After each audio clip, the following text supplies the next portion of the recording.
Baby left alone in hospital. Then a nurse came in and immediately takes action.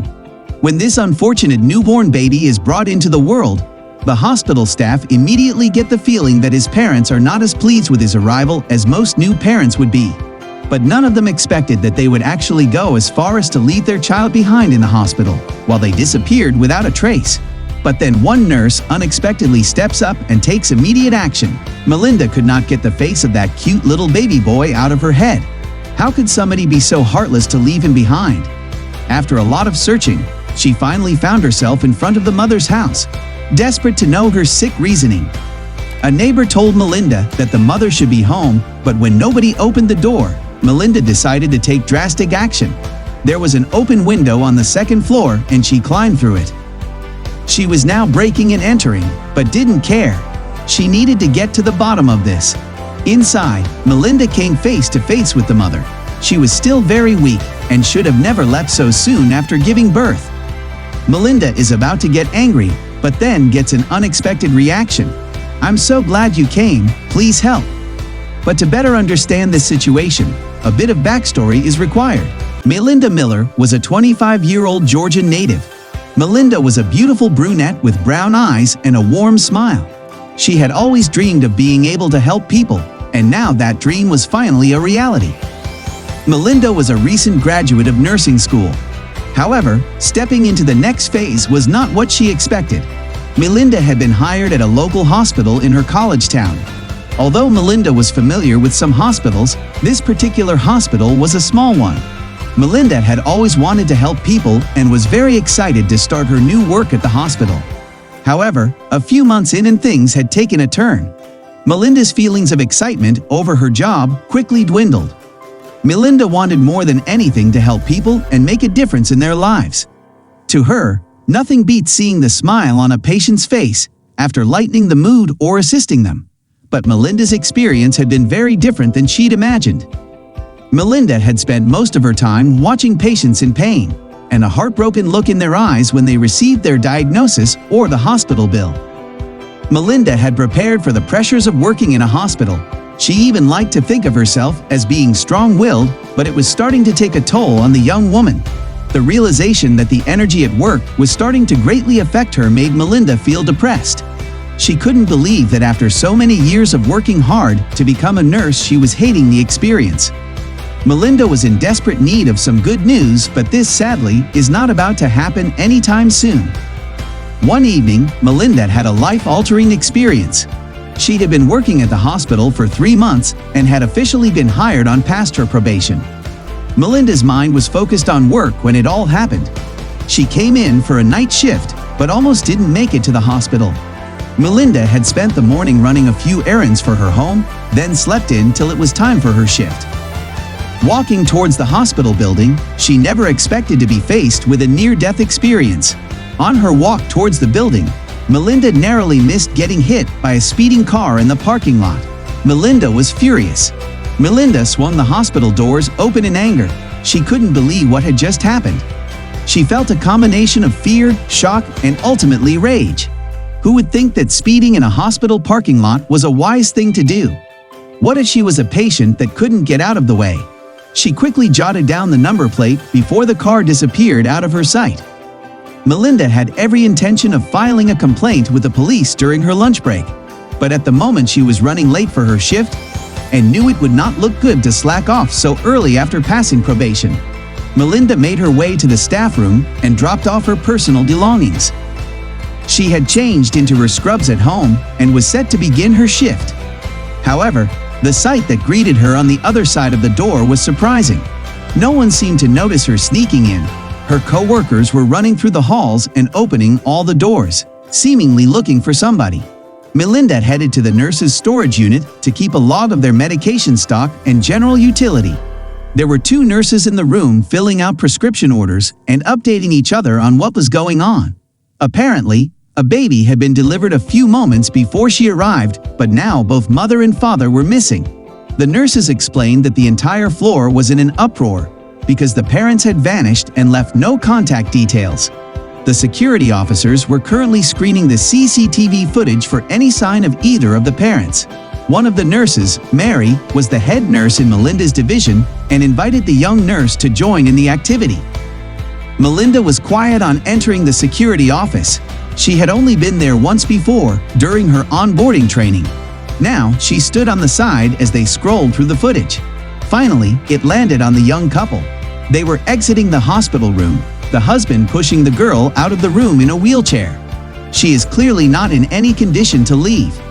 They watched as the couple moved across different camera screens, rushing through the hospital suspiciously. Finally, they spotted them sneaking out of the hospital building and into a car.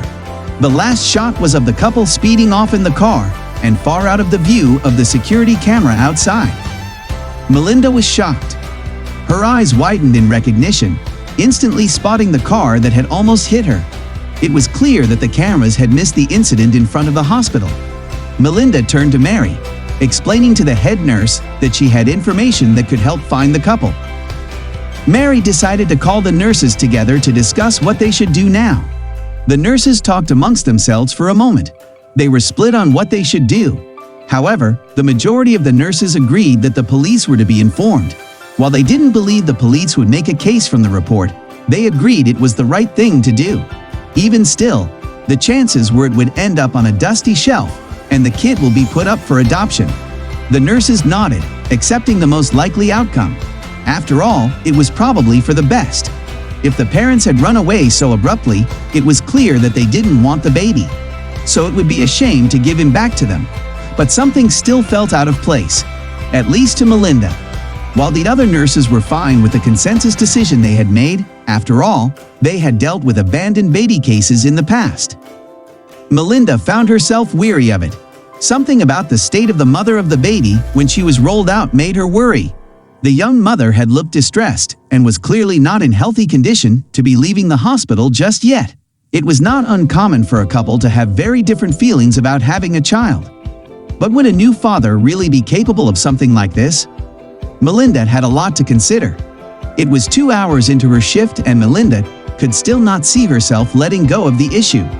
Something felt off and she was well aware that she would not be able to drop the matter until she at least got a look at the person at the center of it all, the baby. Melinda, however, was unprepared for what would happen next. After seeing his cute little face, Melinda makes a decision. Perhaps it was because she was internally fed up with the hurtful stories that circulated the hospital so frequently. Melinda was determined to prevent the little baby from being another sad hospital story. She was going to find the baby's mother.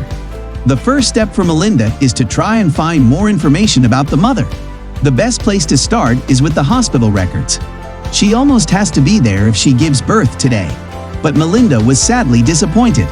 The woman had come in as an emergency case that day, and before they had time to note down even her or her husband's name, they were already delivering the baby, and they left very soon after. So it will be difficult to determine the identity of both parents. All they had was some security footage, which was probably not enough to find them. Moreover, the image quality is very poor. The cameras of the hospital have been there since the opening in the 80s, but Melinda was about to catch a break. She started showing the footage to hospital employees who dealt with pregnancy and childcare, hoping one of them had seen her before.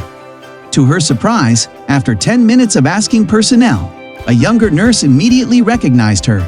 Apparently, the woman had come to the hospital for every single one of her pregnancy appointments and checkups, and the young nurse was assigned to her. The nurse spent hours talking to the woman about all sorts of stuff. The woman had also always shown up alone to these appointments, so the nurse had assumed she was going to be a single mother. But things were a little different. It surprised her that there was a man present today. This piece of information convinced Melinda even more that the woman wanted her baby and was probably forced to leave the hospital against her will. This fact accelerated the search for the woman. She had to find her. Within minutes, she was able to pull her name from the system, Samantha P. Sadly, this was about all the information they had on her. There were no records of her family, age, or where she came from. Melinda was really hoping for a home address, but she had a backup plan. Melinda also still had the picture on the number plate of the couple's car. She took this when she was almost hit by it when it speeded away. It bothered her that they did not apologize to her after this incident. She called the police and requested them to track it down. They found out that the car was registered to a man named David M. The police also have a mugshot of David, as he had been arrested before for some petty crime. They send over the picture, and there is no doubt in Melinda's mind. This is the same guy that took Samantha out of the hospital. They could not find anything about Samantha P., but they did find something else that filled Melinda with optimism and hope: a home address. Melinda felt like she was so close to finding out the truth and doing right by this poor baby. She decided she would go over to the house the very next day, but was somewhat afraid to go alone. Maybe she'd better ask someone to come with her. What if David would be there? He had a criminal past, so she had no idea how he would react. Luckily, Melinda had a strong boyfriend who wanted to assist her without hesitation. Her boyfriend practices judo, so with him she feels very safe. When they arrive the next day, they see that the house is not in the best state. There is almost no paint left on the walls, and in the front yard, the weeds are up to knee height. There is no car in front of the door, so the pair are afraid nobody will be home. And these fears are confirmed when they ring the doorbell and nobody comes to open the door. They also bang on the door a few times, but no response. Just when they are about to leave disappointed, they hear a neighbor call out from her window. She tells them that somebody should be home. She had seen both of them arrive in David's car, and he had left this morning alone. There is also a window open on the back of the house, which they wouldn't do if nobody was home. Besides that, the neighbor had also seen that David almost had to carry a devastated Samantha into the house. She seemed in no condition to leave on her own. Melinda felt she had to do something, but what was the right thing to do? Melinda considered calling the police again to help her get into the house, but her boyfriend had already made his way to the back of the house and determined that he could easily get her into the window. He just needs to give her a push upwards the window. This could be Melinda's perfect chance to talk to Samantha without David's involvement. She called David to help her. She took a deep breath and let her boyfriend lift her up towards the window, and she went in easily. She had climbed into a bedroom window and found an emotional Samantha in the bed, who barely even acknowledged that she was there. Melinda sits down next to the bed and introduces herself. "Hi, I'm Melinda, and I have something to discuss with you." When Melinda tells her that she is from the hospital, Samantha stops crying and gets up to talk to Melinda. Then she starts telling her story. It turns out she never wanted to leave her baby behind, but David gave her no choice. He didn't want a child and told her it was him or the baby. She felt like she couldn't live without David, so she obliged, but she was filled with regret from the second they left the hospital. Melinda and her boyfriend offered to take Samantha back to the hospital before David got home again. Samantha hesitated somewhat, but in her heart, she had already made a decision. She wanted her baby back. Samantha left a letter for David saying that she was leaving him and had gone back to the hospital to get her baby and move back in with her parents, who had already promised her that she could come back if she needed help. At the hospital, they did everything they could to help Samantha and set her up as well as possible to take care of as a baby, but it didn't work out so well. They all felt bad for the situation she was put in by David. Would it all still work out? When they were at the hospital, David called Samantha. It was a short conversation. He was disappointed that she picked the baby over him, but he wasn't gonna change his stance. He would bring her thing to her parents the next week, and they would be out of each other's lives from then on. What did you think of this story? Let me know your thoughts in the comments. Like the video and subscribe. See you next time.